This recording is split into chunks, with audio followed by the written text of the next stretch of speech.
கணுக்காலில் malleolus அப்படிங்கிற phone பக்கமாக அல்லது போன் ஃபுல்லாக உங்களுக்கு வீக்கமாக இருக்கா? இந்த பதிவு உங்களுக்கானது. இந்த பிக்சரில் நீங்கள் பார்த்த இடம், அதாவது எக்ஸாக்டாக சொல்லணுன்னா முழி இருக்குது இல்லைங்களா, கால் பாதங்களுக்கு மேலே முழி இருக்கும். அந்த முழியை சுற்றியுமே பார்த்திங்கன்னா நல்ல ஒரு நீர் கோர்த்த மாதிரி ஒரு வீக்கம்.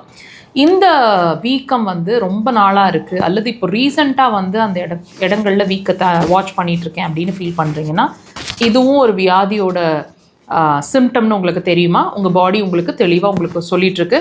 இப்போவே நீங்கள் அதுக்கான இம்பார்ட்டன்ஸை கொடுத்து ட்ரீட்மெண்ட் ஸ்டார்ட் பண்ணிட்டா நான் சொல்லக்கூடிய இந்த கம்ப்ளைண்ட்ஸ் எல்லாம் நீங்கள் இப்போவே தவிர்த்துக்க முடியும். பெண்களாக இருந்தீங்க அப்படின்னா கர்ப்பப்பையில் கண்டிப்பாக பிரச்சனை இருக்கணுங்க. மென்சஸ் சைக்கிள் ஒன்று அதிகமாகவோ கம்மியாகவோ, ஃப்ளோ குறைவு, வலியோட கூடிய மென்சஸ் சைக்கிள், சில நேரங்களில் வெள்ளப்படுற மாதிரி இருக்கிறது, டெஃபினட்டாக டைஜஷன் சார்ந்த பிரச்சனை இருக்கணும். எதுக்கழிக்கிறது, நெஞ்சு கரிக்கிற மாதிரி இருக்கிறது, புளிச்ச ஏப்பங்கள் மாதிரி இருக்கிறது, இந்த மாதிரி டைஜஷன் சம்மந்தமான பிரச்சனைகள் இருக்கணும். அசிடிட்டி அப்படின்ற ஒரு விஷயம், ஸ்டமக் அல்சரேஷன்ஸ் கூட இருக்கலாம்.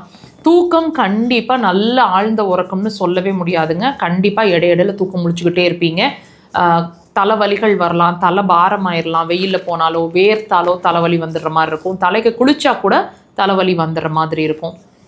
நிறைய டென்ஷன், கோவம், குழப்பம், இந்த மாதிரி விஷயங்கள், ஓவர்லாப்பிங் ஆஃப் தாட்ஸு, சிலருக்கு வந்து சூசைடல் தாட்ஸ் மாதிரி கூட இருந்துகிட்ருக்கிற மாதிரி இருக்கும்.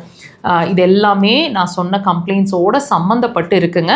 உங்களோட பித்தப்பையும் உங்களோட கல்லீரலும் அடுத்தது உங்களோட சிறுநீர் பையும் பாதிச்சிட்ருக்கு அப்படின்றதுக்கான ஒரு அறிகுறி தான் அந்த இடத்துல ஏற்படக்கூடிய, அதாவது கணுக்கால பக்கத்தில் ஏற்படக்கூடிய உங்களோட வீக்கம்.